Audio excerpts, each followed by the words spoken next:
Assalamualaikum warahmatullahi wabarakatuh. Bismillahirrahmanirrahim.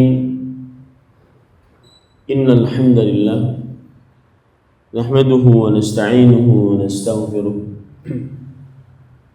wa na'udzu billahi min shururi anfusina wa sayyiati a'malina.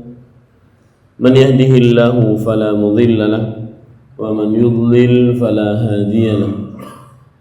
Wa ashhadu an la ilaha illallah wahdahu la syarika lahu wa ashhadu anna Muhammadan 'abduhu wa rasuluh. Ya ayyuhalladzina amanu taqullaha haqqa tuqatih wa la tamutunna illa wa antum muslimun.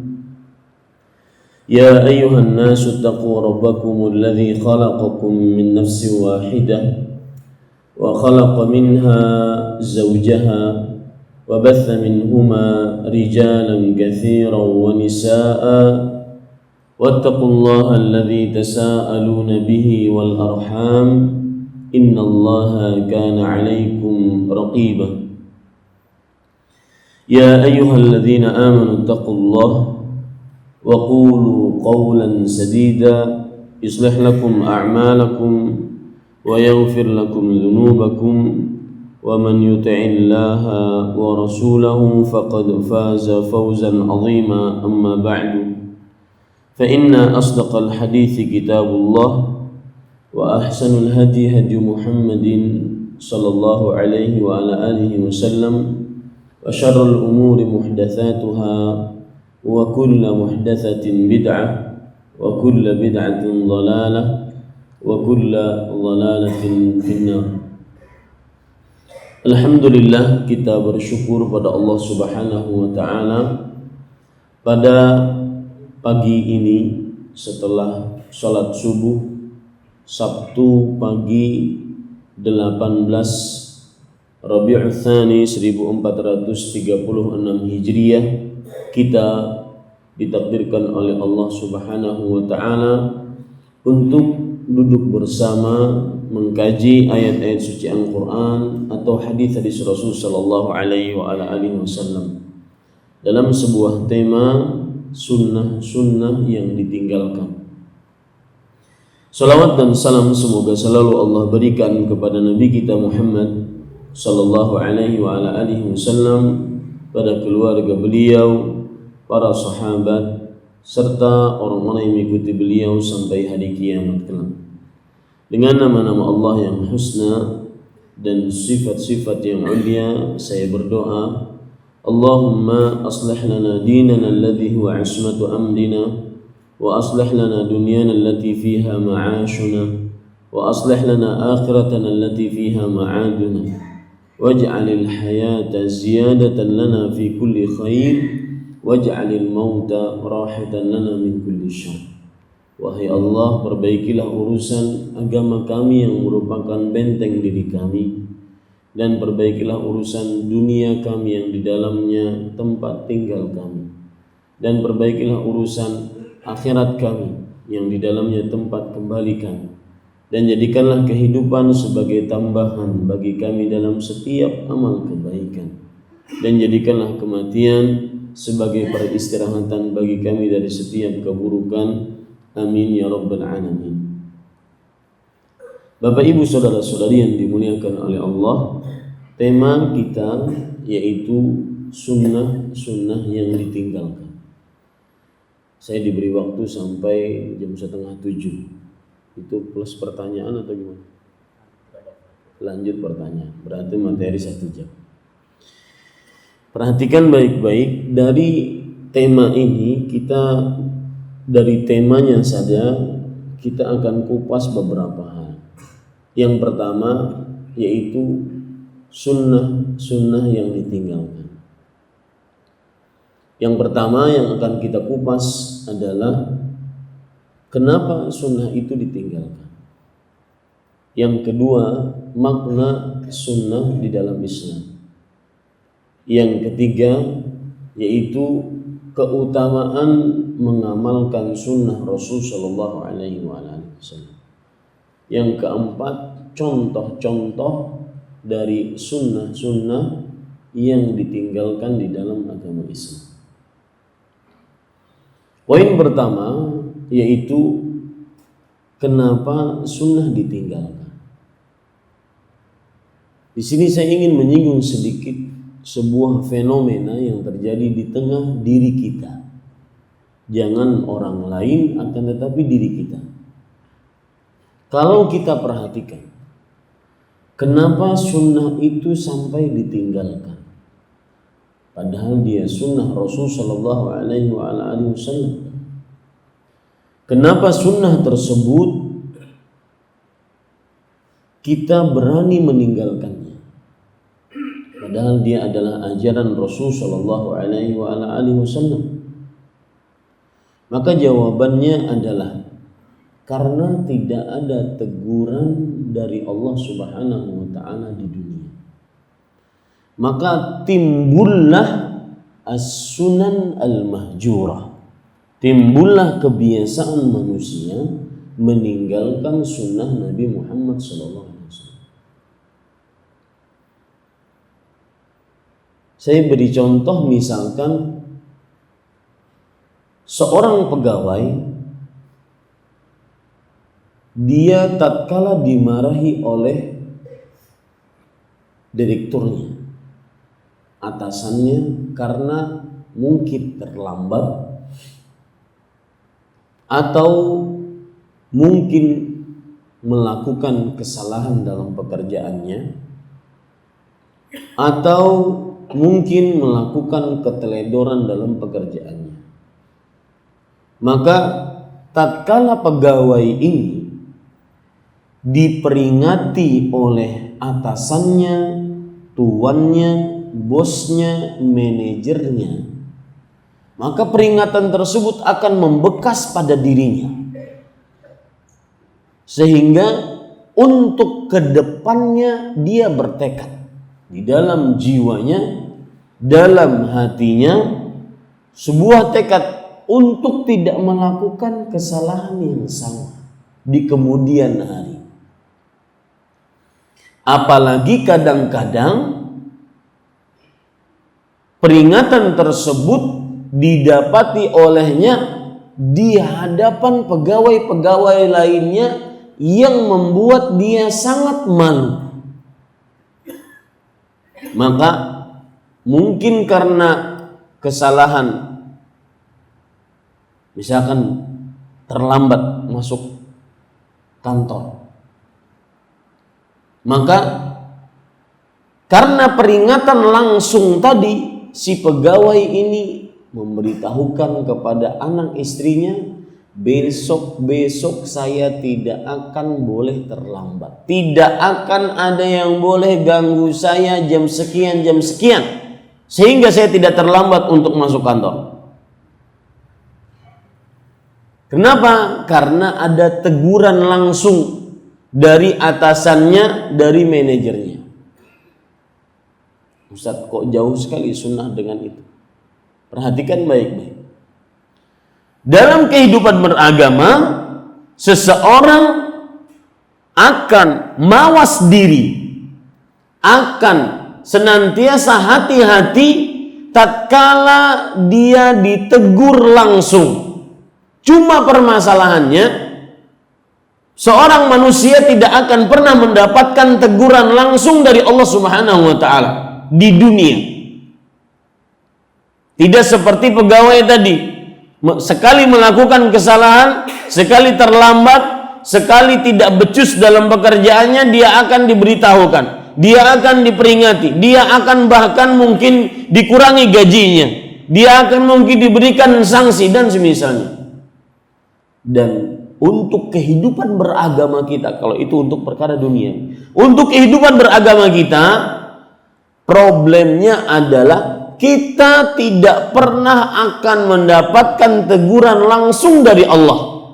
Ini yang membuat seseorang tatkala menghilangkan atau meninggalkan kewajiban, meninggalkan sholat 5 waktu, meninggalkan puasa Ramadan, meninggalkan zakat bagi yang sudah sampai nisab dan melalui 1 haul, meninggalkan haji atau umroh bagi yang mampu, meninggalkan yang wajib-wajib, dia akan pertama kali mungkin merasa berat. Ninggalin sholat pertama kali berat. Untuk kedua, beratnya berkurang menjadi ringan. Yang ketiga, menjadi remeh, meninggalkan sholat. Yang keempat, kebiasaan. Yang kelima, kecanduan. Kenapa? Karena tidak seperti pegawai tadi yang kesekali melakukan kesalahan dia langsung dapat perintah, teguran, peringatan dari atasannya. Dan sayangnya kita di dunia tidak dapat itu. Maka timbullah tadi tema sunnah-sunnah yang ditinggalkan. Sunnah-sunnah yang ditinggalkan. Kenapa kok bisa ajaran Rasul sallallahu alaihi wasallam yang itu salah satu makna dari sunnah ditinggalkan? Karena tidak ada teguran langsung dari Allah Subhanahu wa taala. Dan jangan pernah berharap ada teguran langsung, baik dalam meninggalkan kewajiban atau mengerjakan maksiat. Jangan pernah berharap Anda dapat teguran langsung. Apalagi kadang-kadang lebih luar biasanya lagi, semakin meninggalkan kewajiban, semakin mengerjakan maksiat, dosa-dosa besar diantaranya mengerjakan kesyirikan, mengerjakan perbuatan bid'ah, mengerjakan zina, mencuri, membunuh, berjudi, minum khamar, berzina, dan yang lain-lainnya, berbuat curang dalam jual beli, dan yang lain-lainnya dari hal-hal yang diharamkan oleh Allah dan termasuk dosa besar. Tatkala orang mengerjakannya, maka jangan pernah berharap ada teguran dari Allah. Apalagi kadang-kadang semakin maksiat, semakin mengucur rezeki. Ini tambah parah. Kecanduannya tambah parah. Ya. Yang disebut dengan istidraj. Dalam hadis riwayat Imam Ahmad, Rasul sallallahu alaihi wasallam bersabda, "Idza ra'aitallaha yu'til 'abda 'ala ma yuhib wa huwa muqimun 'ala ma'asihi minad dunya fa'lam annahu istidraj." Jika engkau melihat Allah memberikan kepada seorang hamba apa saja yang dia inginkan dari perkara dunia dalam keadaan dia sedang bermaksiat, maka ketahuilah itu adalah istidraj. Semakin maksiat, semakin dia diberikan nikmat oleh Allah Subhanahu wa taala. Ini yang bukan hanya sekedar membuat orang remeh mengerjakan maksiat, kemudian menjadi kebiasaan, akhirnya menjadi kecanduan. Sudah tidak ada peringatan dari Allah secara langsung, kemudian setelah maksiat kok tambah nikmat.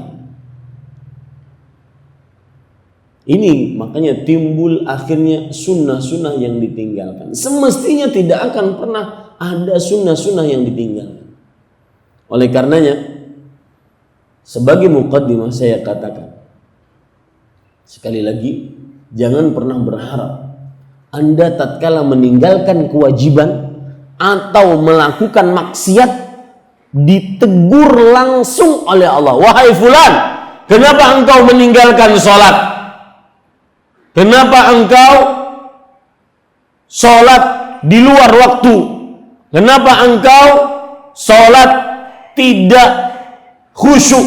Kenapa engkau sholat seperti orang munafik? Dan ada penemuan tentang sholat, Pak. Penemuan tentang sholat. Allah Subhanahu wa ta'ala berfirman di dalam surat Maryam, فَخَلَفَ مِنْ بَعْدِهِمْ خَلْفٌ أَضَاعُوا الصَّلَاةَ وَاتَّبَعُوا الشَّهَوَاتِ فَسَوْفَ يَلْقَوْنَ غَيًّا. Artinya, maka akan ada orang-orang yang menggantikan sepeninggal mereka, yang meremehkan sholat dan mengikuti syahwat. Penemuannya adalah berdasarkan surat Maryam ayat 59 ini, setiap orang yang sedang lalai sholatnya pasti sedang mengikuti syahwat, hawa nafsu. Entah syahwat terhadap harta, syahwat terhadap wanita, syahwat terhadap tahta. Itu pasti.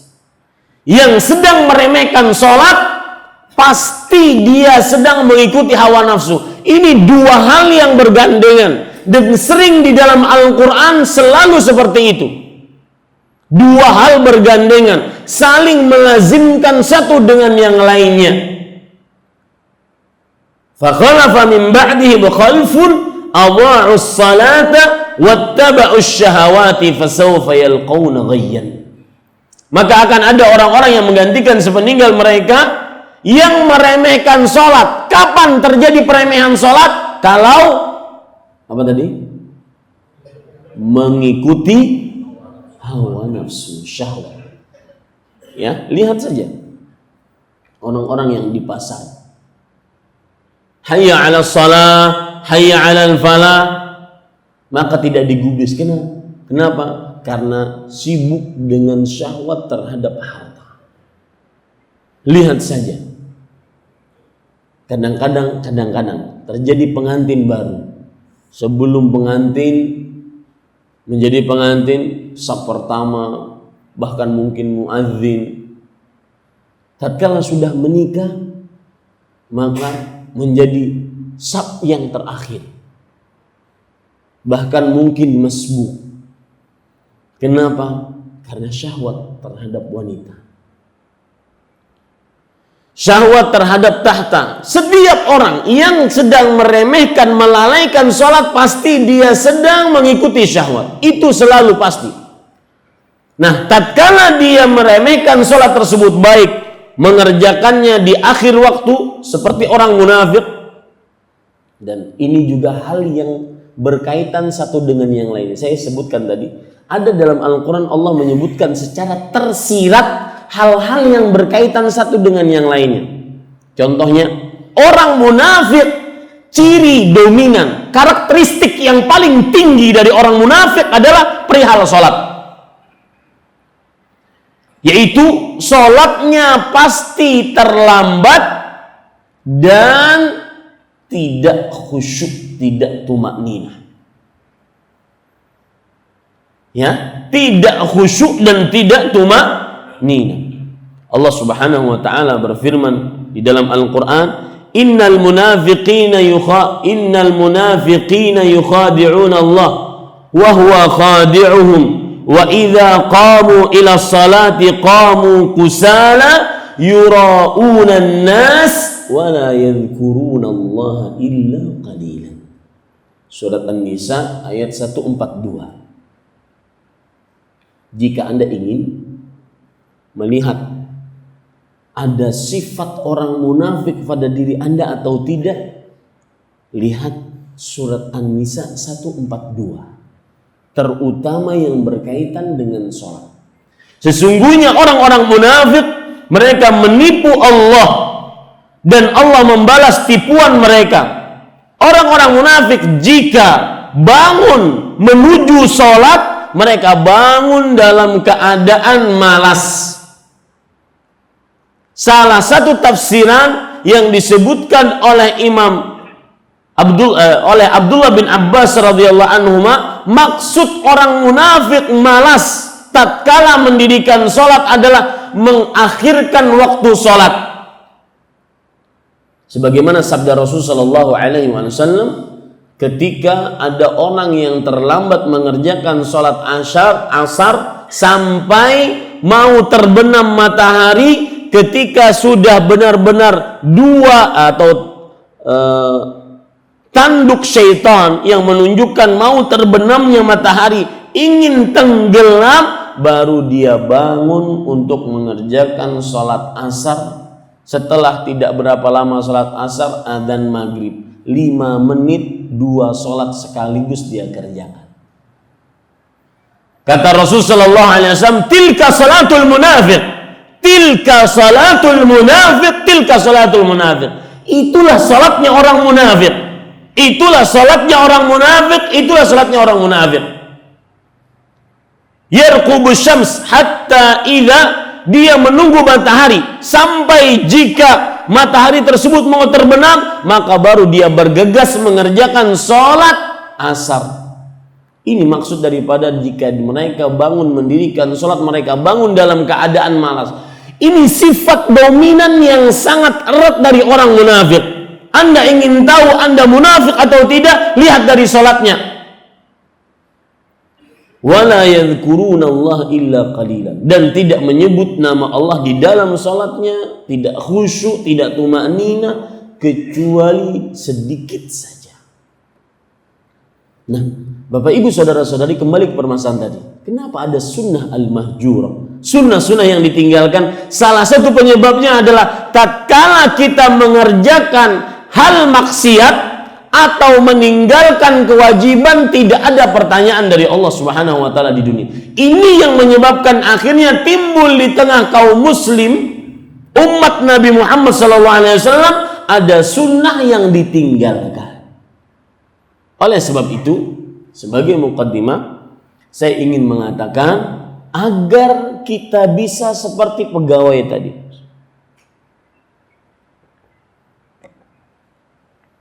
Agar kita bisa seperti pegawai tadi, bagaimana? Indah kan Pak? Kalau salah sedikit diperingatkan. Akhirnya ada mawas diri dalam diri kita. Pokoknya saya tidak ingin salah.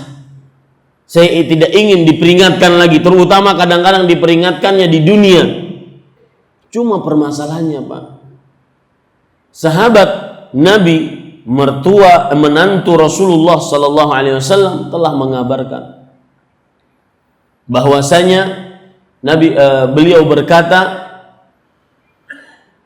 inna dunya qad irtahalat mudbirah wa innal akhirata qad irtahalat muqbilah wa likulli wahidin minhuma banun fakunu min abna'il akhirah wala takunu min abna'id dunya fa innal yawma 'amalun wala hisab wa ghadan hisabun wala 'amal. Lihat perkataan beliau yang sangat luar biasa. Dunia sudah mulai meninggalkan kita. Akhirat sudah mulai ingin kita menghampiri kita. Dan setiap dari dunia dan akhirat mempunyai pengekornya. Maka jadilah kalian sebagai pengekor akhirat. Dan jangan kalian jadi sebagai pengekor dunia. Kenapa? Karena kata beliau, sesungguhnya hari ini di dunia yang ada hanya beramal, tidak ada hisab. Jangan pernah berharap Anda ditanya oleh Allah tatkala Anda meninggalkan kewajiban atau mengerjakan maksiat. Ini yang membuat seseorang akhirnya kadang-kadang kecanduan. Kenapa? Oh, misalkan sekali berzina merasa berat, merasa besar dosanya. Yang kedua, beratnya ringan,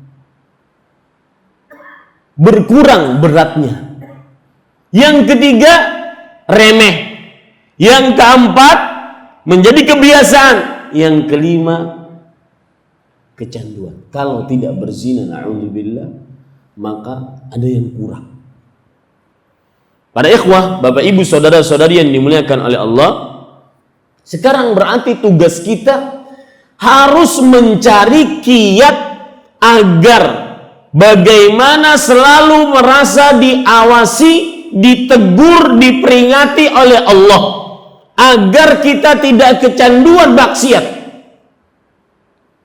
Caranya yang pertama, dan ini masih berkenaan dengan tema kita, sunnah-sunnah yang ditinggalkan, agar tidak ada di tengah masyarakat. Kenapa sampai sunnah ditinggalkan? Apalagi kalau kita mengetahui nanti keutamaan mengerjakan sunnah. Karena Pak, tema ini yang diajukan panitia kepada saya mudah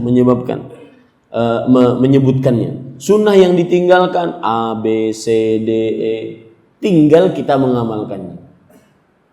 Mudah menyebutkan sunnah-sunnah yang ditinggalkan oleh manusia, oleh umat Islam, umat Nabi Muhammad SAW sangat mudah. Tapi dia harus pakai muqaddimah seperti ini agar benar-benar meresap di dalam hati.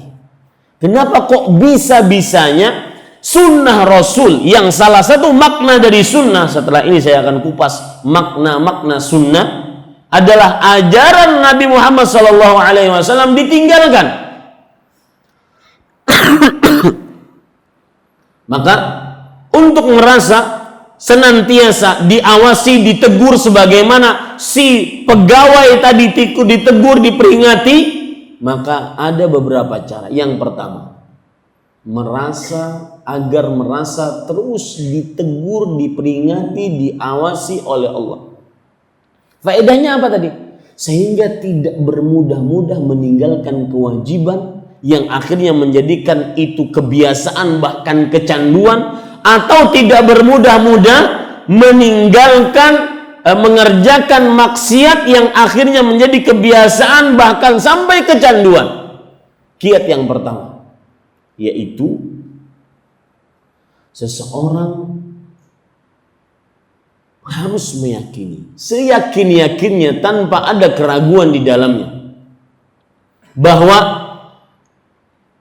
keberadaan dia di dunia, penciptaan Allah terhadap dia di dunia tidak sia-sia. Semuanya ada tujuannya. Jadi bukan berarti Allah iseng kemudian Allah katakan kun fayakun. Enggak. Allah iseng kemudian Allah katakan kun, jadilah, maka jadilah. Semua yang tercipta di dunia ini ada tujuannya. Allah tidak menciptakan sesuatu karena iseng, karena sia-sia, karena nggak ada kerjaan, kemudian Allah ciptakan. Tidak. Semua ada tujuannya. Yakini, resapi itu baik-baik. Apa dalil yang menunjukkan akan hal ini? Bahwa semuanya ada ciptaannya, semuanya ada tujuannya, semuanya tidak sia-sia. Dalam surat Al-Mu'minun ayat 115, Allah Subhanahu wa taala berfirman, "Afa hasibtum annama khalaqnakum 'abathan wa annakum ilaina la turja'un?" Apakah kalian mengira bahwasanya kalian diciptakan sia-sia? Kalian telah kami ciptakan dalam keadaan sia-sia? Enggak, ada tujuannya. Tujuan yang tidak akan saya sebutkan. Dan kalian mengira kalian tidak dikembalikan kepada Allah Subhanahu wa taala? Dalam ayat yang lain surat Sad ayat 27 Allah Subhanahu wa taala berfirman, "Wa ma khalaqnas samaa'a wal arda wa ma bainahuma batilan. Dzalika dhannu alladziina kafaru, fawailul lil ladziina kafaru minan nar." Tidaklah kami ciptakan langit dan bumi dalam keadaan batil. Artinya sia-sia. Enggak. Dan apa yang ada di antara keduanya dalam keadaan batil? Tidak. Semua tercipta ada tujuannya. Yang mengira penciptaan langit dan bumi dan apa yang ada di keduanya adalah sia-sia, itu adalah perakiraan orang-orang kafir. Dan mereka mendapatkan siksa yang besar di neraka atas perakiraan tersebut. Ini yang pertama. Tujuan diciptakannya kita apa? Allah berfirman dalam surah Adz-Dzariyat ayat 56, "Wa ma khalaqtul jinna wal insa illa liya'budun." Tidaklah kuciptakan jin dan manusia kecuali untuk beribadah kepadaku. Ini tujuan kita. Maka itu hal pertama, kiat pertama yang menjadikan seseorang akan selalu merasa ditegur, diperingati oleh Allah, sehingga tidak kecanduan dalam meninggalkan kewajiban, dalam melakukan maksiat. Hal yang kedua, kiat kedua agar tidak kecanduan dalam meninggalkan kewajiban, termasuk meninggalkan sunnah-sunnah Rasul dan mengerjakan maksiat, adalah agar selalu merasa ditegur, selalu merasa diperingati oleh Allah Subhanahu wa taala. Yakini baik-baik bahwa semua dari kita akan dimintai pertanggungjawaban. Sebelum saya lanjutkan poin kedua ini, Pak. Tadi saya sebutkan surat Al-Mu'minun ayat 115 yang berbunyi, "Afa hasibtum annama khalaqnakum 'abathan wa annakum ilaina la turja'un?"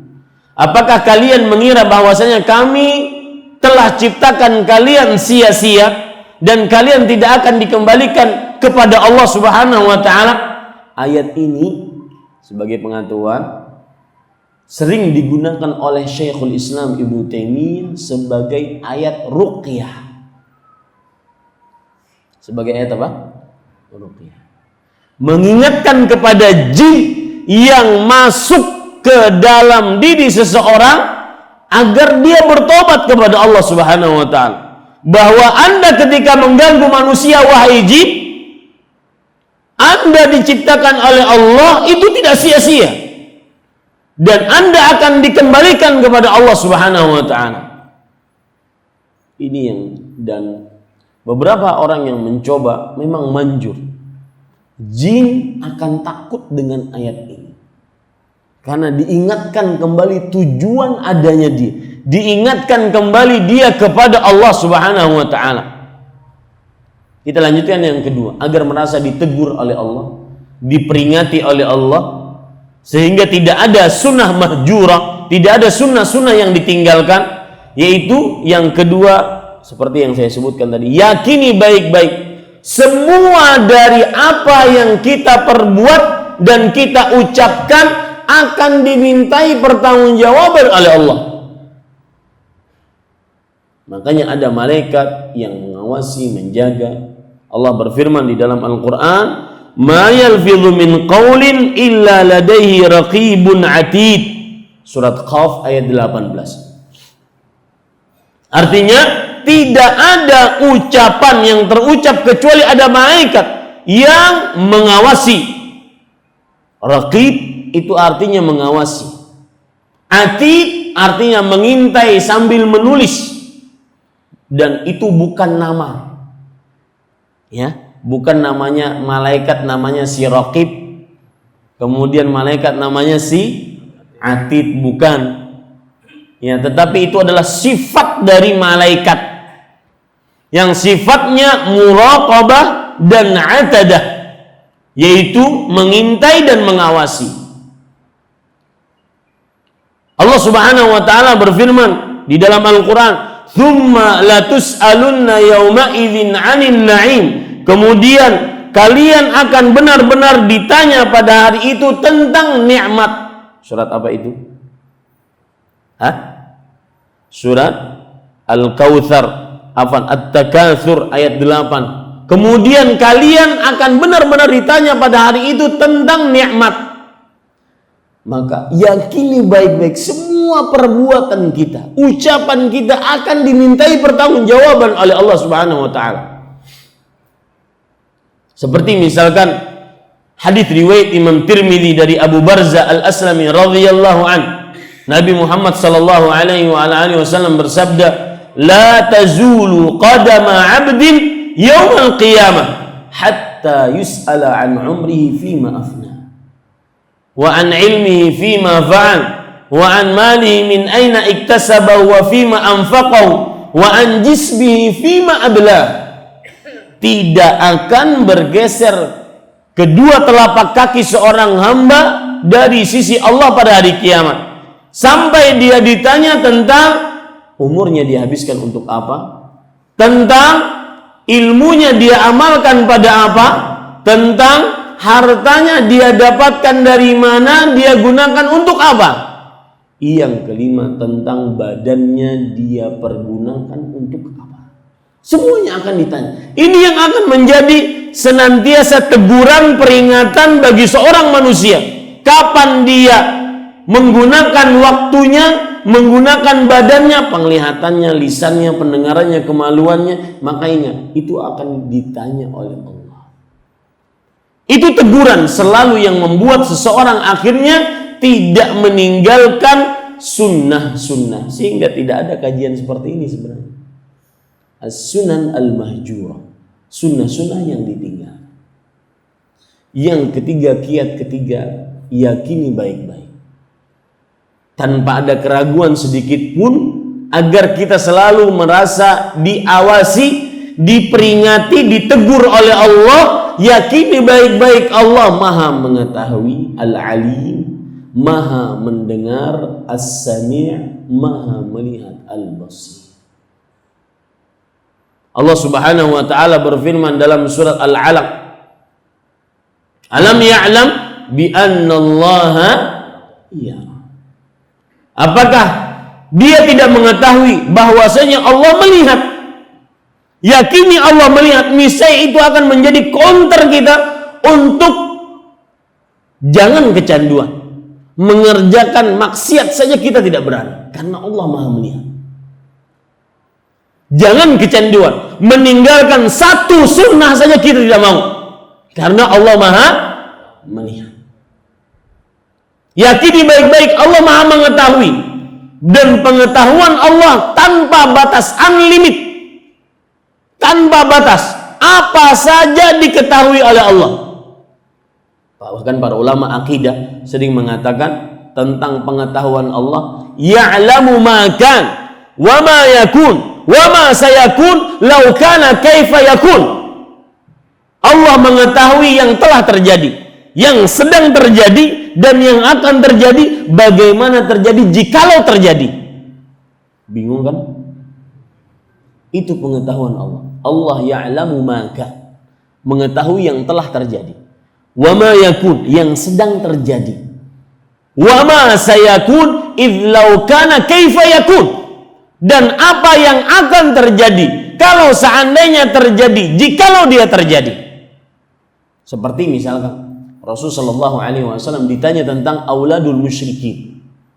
Wahai Rasulullah, bagaimana nasib di akhirat orang-orang yang meninggal, anak-anak yang meninggal, dan mereka itu meninggal dalam keadaan masih muda, belum baligh, tetapi bapak ibunya orang musyrik.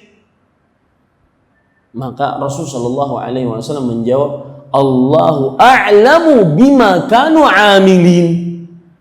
Allah Subhanahu wa taala lebih mengetahui kalau mereka hidup bagaimana nasibnya. Nah, yakini itu baik-baik, pengetahuan Allah tanpa batas, unlimited. Lihat, Allah mengetahui apapun. Contohnya, Allah Subhanahu wa taala berfirman di dalam Al-Qur'an tentang pengetahuan Allah, ya'lamu kha'inatal a'yun wa ma tukhfis sudur. Surat Ghafir ayat 19. Allah mengetahui mata yang berkhianat. Tahu Pak arti mata yang berkhianat? Mata yang berkhianat itu, kalau di zaman sekarang sudah nggak ada yang berkhianat Pak, karena semuanya sudah terpampang jelas. Apalagi bapak-bapak yang tinggal di sini, ya, perempuan-perempuan yang tidak menutup aurat sudah terpampang jelas. Tadi malam saya dibawa oleh Abu Ali. Nanti saya akan bawa ke Kuta katanya. Tapi Ustaz harus banyak menunduk. Dalam hati saya, kenapa menunduk? Karena banyak pemandangan-pemandangan yang tidak pantas dilihat oleh seorang muslim. Maksud mata berkhianat, Abdullah bin Abbas menjelaskan, yaitu seorang pemuda melamar seorang perempuan. Tatkala dia duduk di rumah sang perempuan tersebut, ada kerabat-kerabat, mahram dari perempuan tersebut dari laki-laki. Kalau para mahram perempuan tersebut melihat kepada si pelamar lelaki ini, memperhatikan gerak-geriknya, dia pura-pura menunduk. Tatkala mahram keluarga si perempuan, si laki-laki ini, para lelaki ini dari keluarga si perempuan lengah, dia mengambil, menyuri pandangan melihat kepada si perempuan tersebut. Ini namanya mata berkhianat. Ketika diperhatikan dia pura-pura menunduk, ketika tidak diperhatikan dia melihat kepada si perempuan tersebut. Ini mata berkhianat. Maka kadang-kadang kacamata hitam itu mata-mata berkhianat. Ya. Ini Bapak Ibu. Allah mengetahui mata itu. Wa ma tukhfis sudur, dan apa yang tersimpan di dalam hati.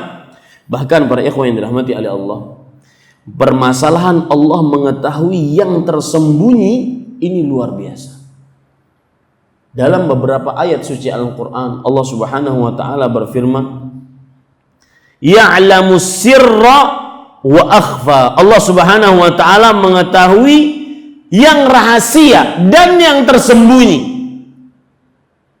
Dalam ayat yang lain, Allah Subhanahu wa ta'ala mengetahui, Ya'lamu sirra fis sama'i wal ardi. Allah mengetahui apa saja yang tersembunyi di langit dan di bumi. Allah mengetahuinya. Kapan kita meyakini Allah mengetahui, melihat, mendengar, maka itu akan menjadi peringatan bagi kita untuk tidak meninggalkan yang wajib atau mengerjakan maksiat. Sehingga tidak ada kajian as-sunnah al-mahjurah. Baik, kalau sudah itu sebagai muqaddimah, dipahami baik-baik, maka saya ingin mengupas apa itu sunnah. Di dalam perkataan para ulama dan penjelasan mereka berdasarkan ayat-ayat Al-Quran dan hadis hadis Rasul Sallallahu Alaihi Wasallam, karena tema kita sunnah-sunnah yang ditinggalkan. Karena sebagian orang ketika memahami sunnah ini adalah hanya sunnah yang dipahami oleh para ahli fikih. Ahli fikih mengatakan as-sunnah hiya al-manduh. Sunnah maksudnya di sini adalah sesuatu yang dianjurkan untuk dikerjakan, yang apabila dikerjakan berpahala, ditinggalkan tidak berdosa. Maka mungkin ketika orang melihat sunnah-sunnah yang ditinggalkan, orang nggak begitu tertarik dengan judul ini sebenarnya. Sunnah-sunnah yang ditinggalkan, apa dibalik itu? Dan di zaman sekarang Pak, kata-kata itu bak sihir. Harus pintar-pintar merangkai kata-kata demi untuk berdakwah, agar bisa orang benar-benar tertarik, pertama kali tertarik untuk mengenal dakwah Ahlus Sunnah wal Jamaah dengan kata-kata tersebut. Pernah suatu ketika saya diundang di sebuah daerah di Kalimantan. Kemudian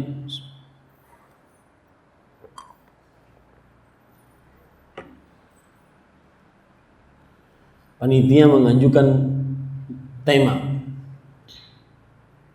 temanya apa? Fitnah akhir zaman. Fitnah akhir zaman. Apa yang Bapak pahami dari fitnah?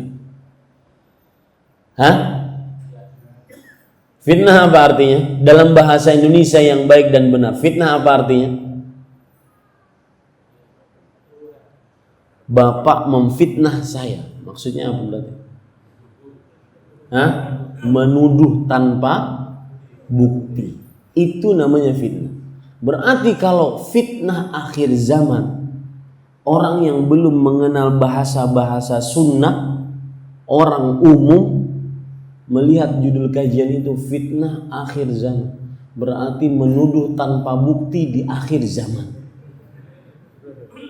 Enggak menarik judulnya. Tidak membuat orang ingin duduk di majelis ilmu. Yang judulnya benar-benar menarik saja, kadang-kadang mau duduk di majelis ilmu dan ngantuk juga di majelis ilmu. Ya. Ada perkataan Ustaz Zainal hafizahullah ta'ala, manusia ini aneh katanya. Untuk keperluan dunia dia sangat luar biasa, menyiapkan waktu persiapan.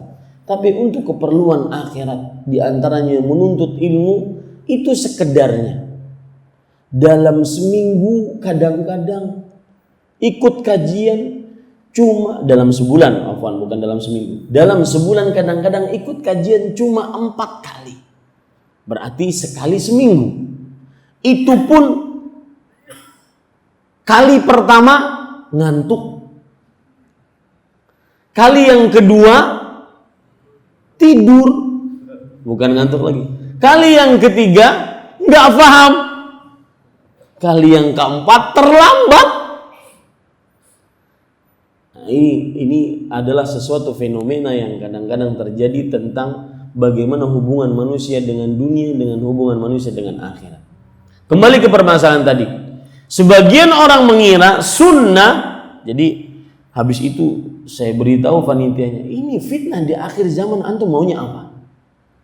Di majelis itu saya tanya, mana panitia, saya bilang, maunya apa? Fitnah di akhir zaman. Kalau bahasa Indonesia, fitnah akhir zaman artinya menuduh tanpa bukti di akhir zaman. Kalau kata fitnah di akhir zaman, maka kata fitnah dalam hadis, dalam ayat Al-Quran maknanya banyak. Ada maknanya kegentingan, ada maknanya huru hara, ada maknanya tidak stabil, ada maknanya kebakaran. Antum mau makna kebakaran? Kebakaran di akhir zaman? Maka ya di zaman sekarang ini kita harus benar-benar mempunyai kata yang bisa menarik orang untuk mengkaji Islam. Seperti sunnah-sunnah yang ditinggalkan, sebagian orang menganggap maksud sunnah-sunnah yang ditinggalkan di sini adalah sunnah yang dipahami oleh para ahli fikih, yaitu amalan-amalan sunnah, yaitu yang bernilai apabila dikerjakan mendapat pahala, ditinggalkan berdosa. Maka ketahuilah, makna sunnah ada 4. Yang pertama, dan ini yang menjadi inti pembicaraan kita, kullu ma jaa bihi Rasul Muhammadun sallallahu alaihi wasallam fahuwa sunnah. Setiap yang dibawa ajarannya oleh Rasul sallallahu alaihi wasallam, maka ini adalah sunnah. Ini yang dimaksud. Ini yang kita inginkan ketika kita mengangkat tema sunnah-sunnah yang ditinggalkan. Artinya ajaran-ajaran Rasulullah sallallahu alaihi wasallam yang ditinggalkan. Bukan sunnah yang bermakna dipahami oleh para ahli fikih yang kita pahami. Semuanya kita pahami itu, bukan. Tetapi yang dimaksud dengan sunnah di sini adalah ajaran Rasulullah sallallahu alaihi wasallam. Apa dalilnya? Hadis riwayat Bukhari, Nabi Muhammad sallallahu alaihi wasallam bersabda, "Faman raghiba an sunnati falaysa minni." Barang siapa yang membenci sunnahku, maka dia bukan dariku. Ayo Pak. Barang siapa yang membenci sunnahku, maka dia bukan dariku. Makna sunnah di sini apa? Ajaran. Apa saja yang dibawa oleh Rasul sallallahu alaihi wasallam, maka barang siapa yang membencinya bukan dari Rasul, bukan dari golongan Rasulullah sallallahu alaihi wasallam. Ini yang ingin kita bahas. Itu makna sunnah yang pertama. Makna sunnah yang kedua adalah menurut para ulama hadis, yaitu sunnah artinya ma udhifa ila Rasuli sallallahu alaihi wasallam min qaulin aw fi'lin aw taqririn aw sifatin khuluqiyyah aw khalqiyyah. Artinya sunnah adalah hadis. Jadi sunnah sinonim sama dengan hadis. Hadis adalah yang disandarkan kepada Rasul sallallahu alaihi wasallam, baik itu berupa perkataan, perbuatan, sifat, baik sifat akhlak ataupun sifat jasmani.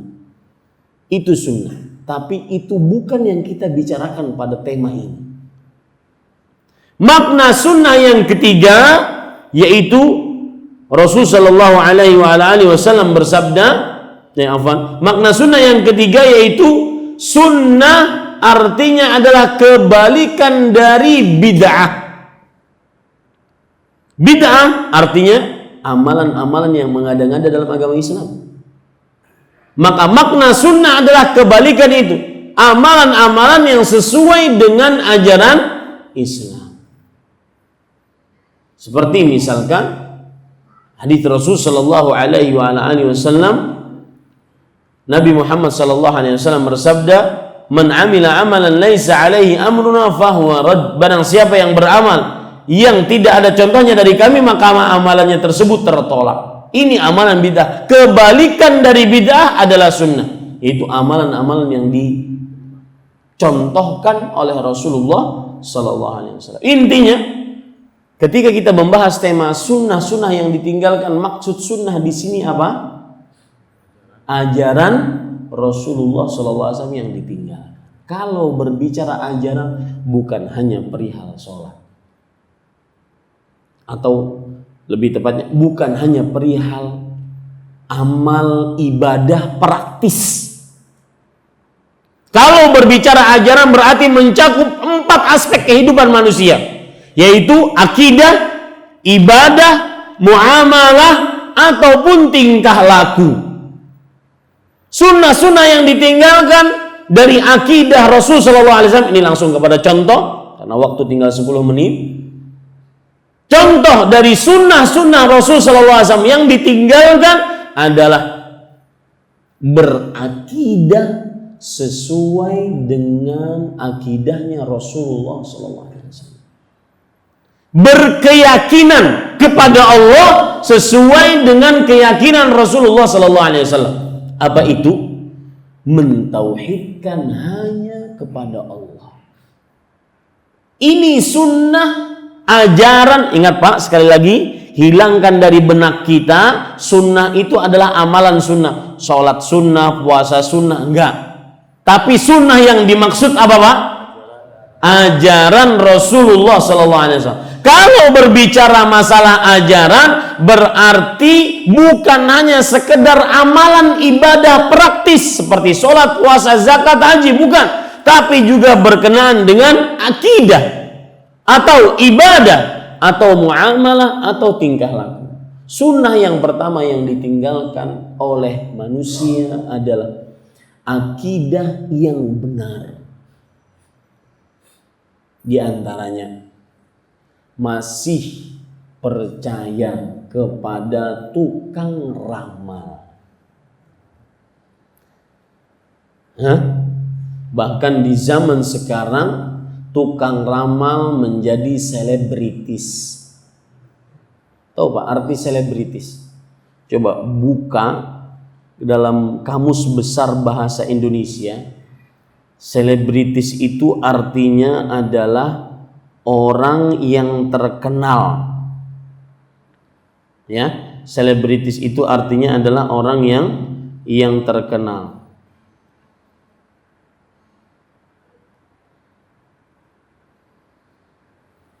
Jadi orang terkenal. Orang yang menentang Allah jadi orang terkenal. Apalagi zaman-zaman sekarang Pak, dihadirkan di televisi. Cara meramalnya pun berbeda-beda. Ada yang meramal membaca telapak tangan, ada yang meramal sambil melukis di atas pasir, ada yang meramal dengan cara-cara ini yang lagi ngetren, yaitu saya hafal kenapa? Karena saya baru bikin video klip kemarin di Lombok tentang ramalan. Sayangnya belum keluar ini. Ya. Namanya taisografi. Taisografi itu meramal dengan bekas dari kopi. Jadi Bapak bikin kopi, misalkan 2 sendok, airnya sedikit, kemudian entah Bapak ingin minum ataupun dibuang gitu. Kemudian di situ kan ada bekas kopinya. Ada bekas apa? Kopi. Nah, di situ kalau seandainya bekas kopi itu menunjukkan mungkin kepada ada sedikit corak bunga, maka itu berarti kebaikan. atau corak-corak dolar, maka itu berarti kebaikan. Ya. Atau kebalikannya, ada corak-corak yang menakutkan, maka itu berarti keburukan. Jadi ini salah satu sunnah yang sangat utama yang ditinggalkan manusia. Berakidah dengan akidah yang tidak diakidahi oleh Rasulullah SAW. Meninggalkan akidah Rasulullah SAW. Ya, jadi ingat Pak, sunnah di sini bukan hanya sekedar amalan sunnah, puasa sunnah, sholat sunnah, enggak. Sunnah di sini adalah apa tadi? Ajaran. Yang ajaran itu mencakup akidah, ibadah, muamalah, tingkah laku. Saya akan sebutkan nanti contohnya dari setiap aspek ini, beberapa contoh. Contoh yang pertama tadi masalah akidah, meramal, meninggalkan akidah Rasulullah. Akidahnya Rasul sallallahu alaihi wasallam bagaimana? Nabi Muhammad sallallahu alaihi wasallam bersabda dalam hadis riwayat Imam Abu Daud, Imam Ahmad, "Man ata 'arrafan aw kahinan fasaddaqahu bima yaqul faqad kafara bima unzila ala Muhammad." Barang siapa yang mendatangi arraf. Tahu arraf? Arraf itu adalah orang yang mengaku mengetahui akan hal gaib yang sudah terjadi. Yang apa? Sudah terjadi. Misalkan motor hilang, nanya kepada arraf. Anak hilang, nanya kepada arraf. Kemudian perhiasan, harta hilang, nanya kepada arraf. Istri hilang, nanya kepada arraf. Istri hilang itu nyeleweng. Ya.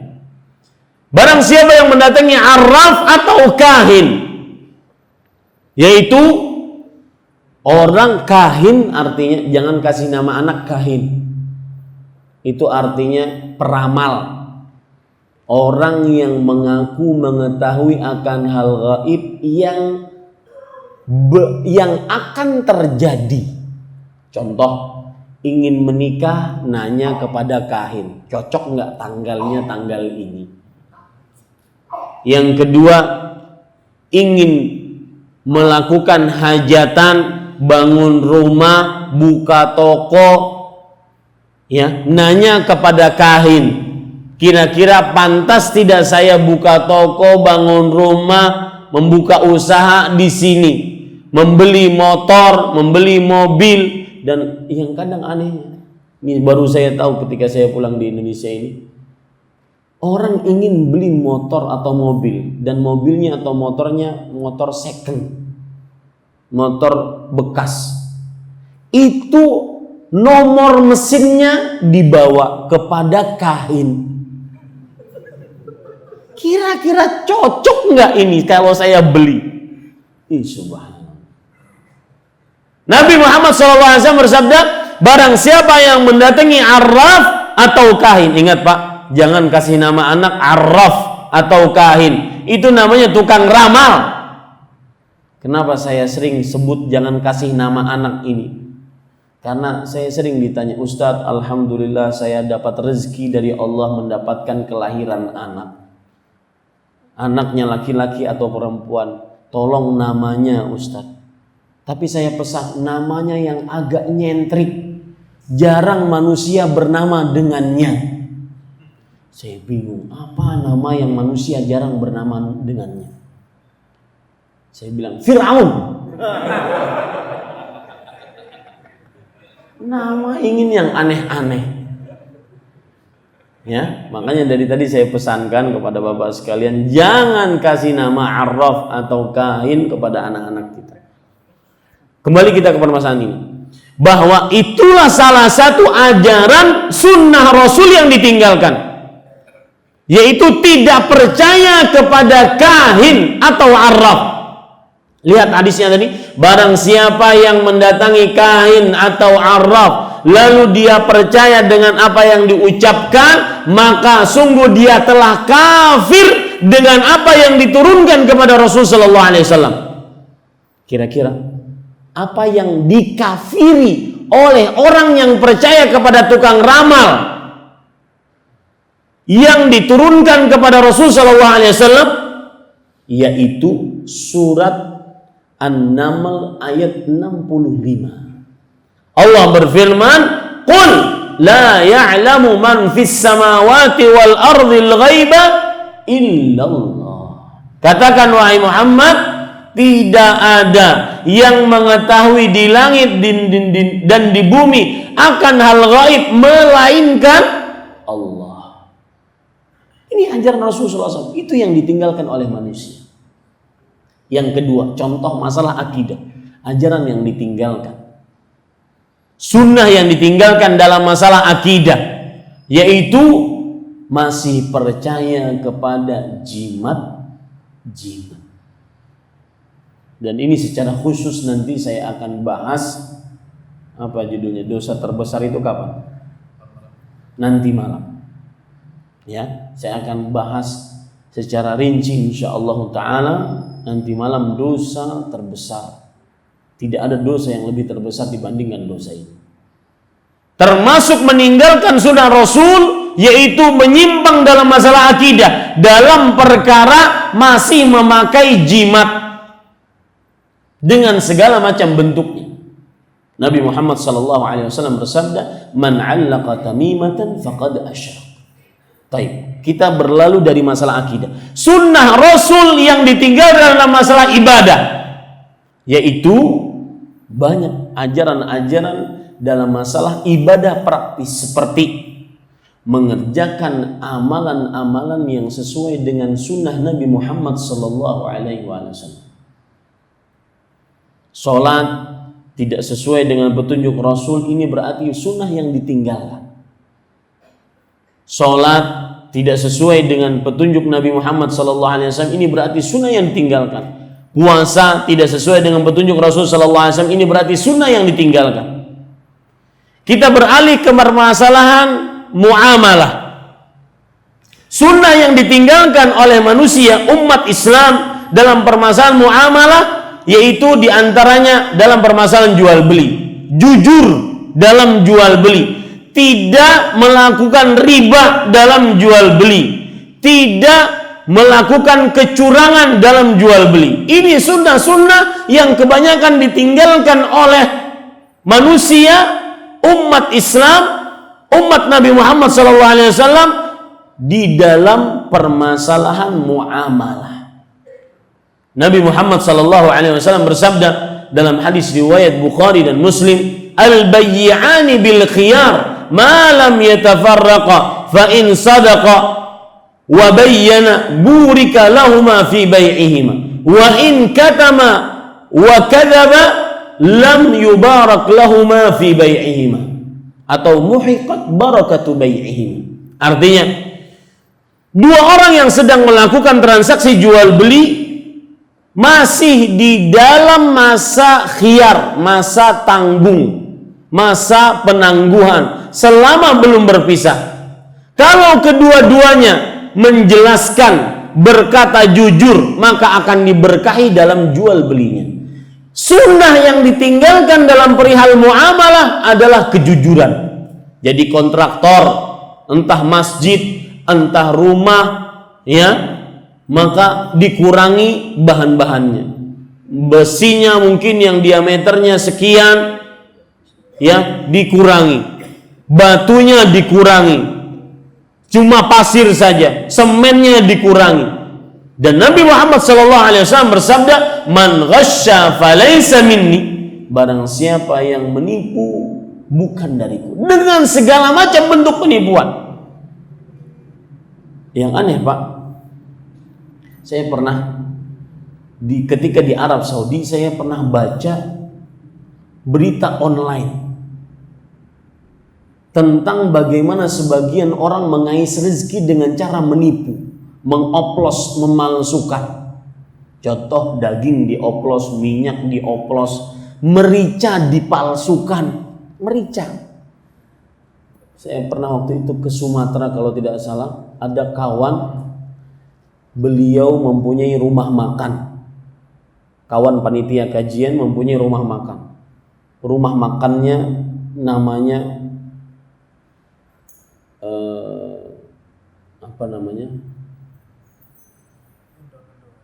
Janda.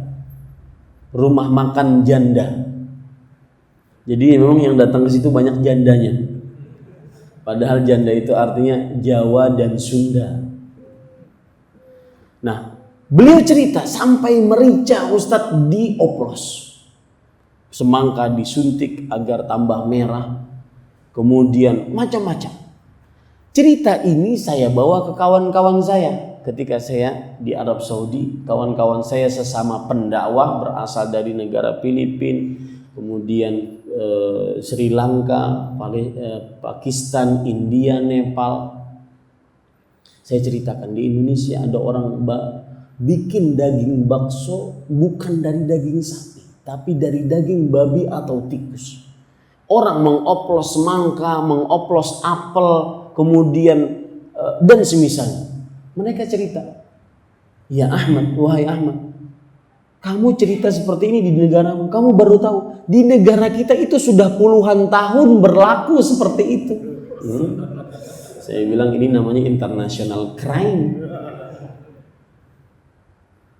Bapak ibu saudara-saudari, ini maksud hadis Rasulullah SAW. Man ghasya falaysa minni. Salah satu sunnah yang ditinggalkan dalam perihal muamalah adalah yaitu menipu tatkala melakukan transaksi jual beli. Ini sunnah yang ditinggalkan.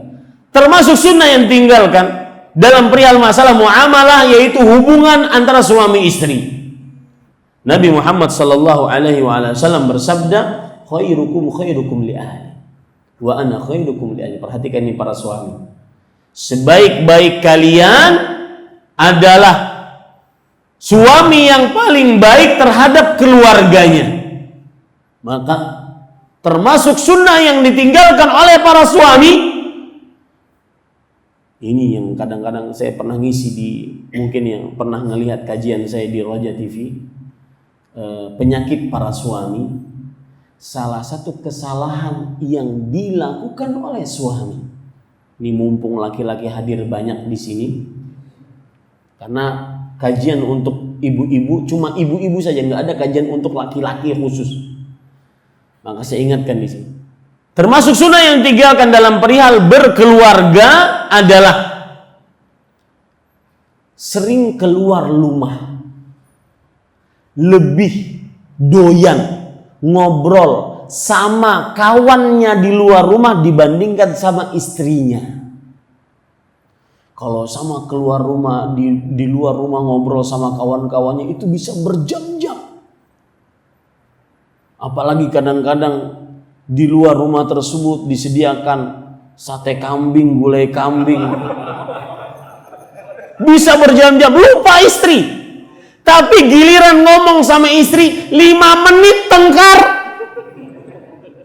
Betul, apa betul? Ngobrol sama temannya bisa tertawa terbahak-bahak. Wah. Tapi giliran sama istri yang menemani kita, yang mengawal kita, yang menemani kita kalau kita sakit, yang melayani kita di dapur, di kasur, di sumur. Ngobrol sama istri, giliran ngobrol 5 menit gak ada angin, gak ada ini asap, tengkar. Subhanallah. Ini sunnah yang ditinggalkan. Tidak berbuat baik kepada istri, tidak santun kepada istri. Kalau seandainya di luar rumah ngobrol sama ustadznya, ngobrol sama kawan-kawannya, santun sekali. Iya akhi. Kalau di dalam rumah, kopi dong, kopi. Persis di warteg. Allahu Akbar. Ini sunnah yang ditinggalkan. Ya. Sunnah yang ditinggalkan berbuat baik terhadap istri, santun dengan istri. Sudah yang ditinggalkan seorang suami tidak mempunyai panggilan sayang terhadap istrinya.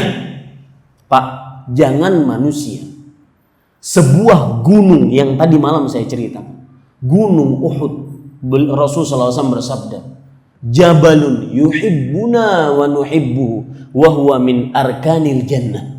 Kata Rasulullah SAW, Uhud itu gunung yang mencintai kita dan kita mencintainya, dan dia adalah salah satu gunung-gunung yang pokok di surga. Lihat, ketika Gunung Uhud mencintai Rasulullah, beliau Gunung Uhud bisa mengekspresikan cintanya. Bagaimana? Ketika Rasulullah, Abu Bakar, Umar, Utsman radhiyallahu anhum ajma'in sallallahu alaihi wasallam berada di atas Gunung Uhud, Gunung Uhud mengekspresikan cintanya, menyatakan cintanya dengan bagaimana? Bergetar. Jangan manusia, gunung saja, benda mati bisa mengekspresikan cintanya. Semestinya manusia, suami pun semestinya pernah mengekspresikan cintanya. Ayo tanya pada diri masing-masing. Pernah nggak kita mengatakan kepada istri kita, wahai istriku, I love you full.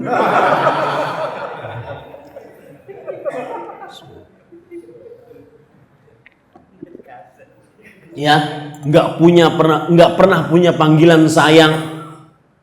Dari dulu panggilannya mboke, Allah. Kalau orang Jawa itu nggak pernah. Seperti Rasulullah SAW memanggil Aisyah, ya Humaira, ya Aish. Panggilan indah. Saya pribadi punya panggilan indah 4 untuk istri sekaligus. Kata saya sering mengatakan ini kepada istri saya, mudah-mudahan bisa dicontoh. Apa maumu, manisku, sayangku, rinduku, cintaku. 4 sekaligus. Puas pokoknya dia. Ya. Ini kadang-kadang manggil istri seperti manggil seorang yang ngomong, kalau di hadapan ustadznya ngomongnya santun, pelan, tapi giliran manggil istri, anak-anaknya seperti harimau lagi kelaparan. Pernah seorang, mungkin ada judul-judul kita tentang pendidikan anak nggak ada ya? Pernah seorang ibu-ibu curhat kepada saya melalui istri saya, tolong dong tanyain kepada suami antum, yaitu saya, kenapa ya anak saya umur 7 tahun itu kalau lagi marah kepada saya ibunya, pertama banting pintu, yang kedua manggil nama, yang ketiga teriak-teriak, yang keempat seluruh binatang buas keluar dari mulutnya. Maka saya bilang ke istri saya, sayangku, manisku, rinduku, cintaku, beritahu ke ibu itu. Beritahu ke ibu itu. Tanya ibu itu, kalau suaminya marah bagaimana? Istri saya bawa berita dari saya kepada ibu tersebut. Kata suami saya, Bu, suami ibu kalau lagi marah gimana? Langsung sang ibu dengan semangatnya, persis suami saya marah persis seperti anaknya. Berarti selama ini yang mendidik anak kita durhaka kepada ibunya adalah kita sendiri. Ini bahaya. Dan inilah yang tersirat dari firman Allah, laqad kana lakum fi Rasulillah uswatun hasanah. Sungguh telah nampak di dalam diri Rasulullah SAW bagi kalian suri tauladan yang baik. Sistem pendidikan anak yang paling terbaik adalah dengan contoh. Tinggal orang tuanya mencontohkan yang baik atau yang buruk. Ya, itu kira-kira beberapa hal tentang sunnah-sunnah yang ditinggalkan. Yang jelas sunnah yang ditinggalkan baik dalam perkara akidah, ibadah, muamalah ataupun tingkah laku. Mudah-mudahan bermanfaat. Apa yang baik dari Allah Subhanahu wa taala, apa yang buruk itu dari saya pribadi. Wa sallallahu nabiyana Muhammad walhamdulillahi rabbil alamin. saya mengambil waktu 15 menit dari yang sudah dijadwalkan. Kalau mungkin masih ada pertanyaan, Allahu a'lam, atau tidak kita tutup. Gimana? Ada pertanyaan? Ya, silakan Pak.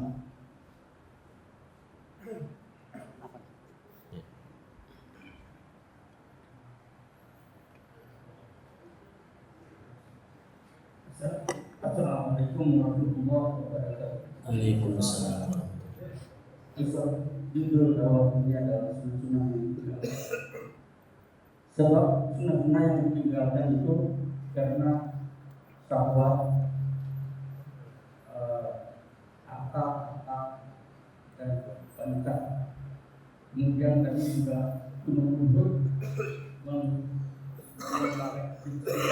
Cinta kepada Rasulullah. Apakah boleh kita membuat syahwat untuk beribadah? Terima kasih. Membuat Syahwat ibadah gimana? syahwat terhadap ibadah. Ya, jazakumullahu khairan atas pertanyaannya. Maka jawabannya adalah syahwat itu lebih condong kepada pelampiasan syahwat dari manusia. Misalkan seperti, saya ingin membahas kata syahwat dulu karena Bapak ini bertanya apakah boleh kita bersyahwat dalam ibadah.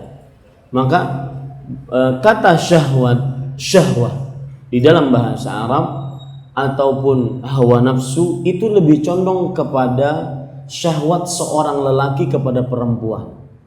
Maka tidak pantas kita gunakan untuk syahwat dalam beribadah. Yang bisa kita gunakan adalah semangat dalam ibadah. Itu kata yang lebih pantas untuk digunakan. Dan kalau sudah berbicara semangat dalam ibadah, semestinya seperti itu. Dan saya ingin memberikan tips sedikit bagaimana kita semangat dalam beribadah. Salah satunya adalah poin yang belum saya sebutkan tadi, yaitu tentang keutamaan mengerjakan sunnah. Sunnah-sunnah yang ditinggalkan itu akan kita semangat mengerjakannya tatkala kita mengetahui keutamaan mengamalkan sunnah. Salah satu keutamaan mengamalkan sunnah adalah seseorang senantiasa akan dijaga oleh Allah di dunia dan tidak disiksa oleh Allah di akhirat. Seperti misalkan dalam surat Toha Allah berfirman, "Famanittaba'a hudaya fala yadhillu wa la yashqa." Barang siapa yang mengikuti petunjukku. Di sini petunjukku di sini adalah kembali kepada Allah, termasuk di dalamnya adalah sunnah Rasul sallallahu alaihi wasallam. Maka dia tidak akan pernah sesat di dunia, selalu diberi petunjuk, dan tidak akan pernah sengsara di akhirat. Dan perkara diberi petunjuk ini Pak luar biasa. Bapak kalau memahami dan meresapi baik-baik perkara diberi petunjuk bisa meneteskan air mata. Tadi malam saya berbicara dengan yang mengantar saya, Abu Ali dan kedua orang tuanya. Saya bercerita tentang seorang yang tua renta. Ini ceritanya ketika masih mahasiswa. Waktu itu saya sholat di saf pertama di Masjid Nabawi. Lihat, cerita ini saya ingin sebutkan sebagai sebuah kisah untuk menyebutkan bahwa petunjuk itu adalah sesuatu yang sangat luar biasa dalam agama Islam dan sangat berharga, nikmat terbesar. Salah satu nikmat terbesar yang Allah berikan kepada manusia adalah petunjuk. Di antara cerita ini, saya sholat di saf pertama, di samping saya ada orang, pokoknya mungkin India atau Pakistan. Umurnya mungkin 90-an tahun. Kurus. Kemudian dengan kekurusannya tersebut dan dengan ketuaan umurnya tersebut, dia masih bisa di saf pertama dan di Masjid Nabawi. Enggak mudah Pak, saf pertama Masjid Nabawi. Terutama banyak kadang-kadang pengunjung dan penziarah Masjid Nabawi.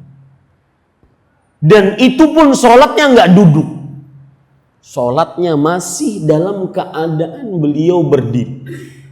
Jadi yang luar biasa waktu itu ketika beliau diiqomahkan sholat, maka beliau berbicara kepada saya. Saya tidak paham bahasanya, karena bahasanya bahasa Urdu, yang penting bukan nehihe, ya. Tapi saya paham maksudnya. Kata beliau maksudnya, kalau imam takbiratul ihram senggol saya, kalau imam ruku senggol saya. Kenapa, Pak? Satu, karena saking tuanya matanya rabun, lemah pendengarannya, tidak mendengar iqomah dan takbir imam. Lihat, saya berpikir dua hal pada orang ini. Yang pertama, orang ini akan menjadi pemberat nanti bagi orang-orang yang sehat, muda di hari kiamat. Wahai orang-orang yang muda, sehat, mana kamu? Nih orang tua di saf pertama. Ini maksud dari perkataan para ulama dahulu, laqad ad'abtana ba'daka ya fulan. Wahai fulan, sungguh engkau telah menyulitkan kami sepeninggalmu. Karena dengan keterbatasannya dia masih bisa melakukan prestasi dalam ibadah. Dan itu perlu petunjuk.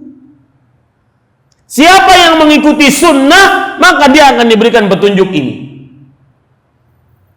Ya, ada orang kadang-kadang rumah di samping masjid tapi tidak sholat di masjid. Ada kadang orang rumah jauh dari masjid tapi dia sholat di masjid. Ada orang yang diluaskan rezekinya tadi tapi kakinya satu pun tidak pernah menapakkan di tanah suci. Ada orang yang terbatas tapi dia mampu ke tanah suci gara-gara dia mempunyai petunjuk. Nah, petunjuk itu didapat dari mana? Dari mengerjakan sunnah. Maka seperti yang saya sebutkan, yang lebih tepat adalah semangat mengerjakan sunnah atau semangat beribadah. Dan kesemangatan tersebut akan didapat ketika kita mengetahui keutamaan mengerjakan sunnah tersebut. Salah satu keutamaannya adalah mendapatkan apa? Petunjuk. Lihat Pak, besarnya petunjuk Pak ya. Luar biasa ini. Istrinya pengaku Tuhan, istrinya Fir'aun. Siapa? Asia, beriman. Istrinya Nabi tidak beriman. Istri siapa? Nabi Nuh. Lihat surat At-Tahrim di dalam ayat 11 atau 12. Itu kan modal petunjuk. Maka di situ kita akan mengetahui keutamaan mengerjakan sunnah. Dan kalau sudah mengetahui keutamaan mengerjakan sunnah, maka kita tidak akan meninggalkan sunnah. Wallahu a'lam. Yang lain? Ya, cukup kiranya kita cukupkan dengan kafaratul majlis. Subhanakallahumma wa bihamdik, asyhadu an la ilaha illa anta astaghfiruka wa atubu ilaik. Wassallallahu nabiyana Muhammad walhamdulillahirabbil alamin. Wassalamualaikum warahmatullahi wabarakatuh.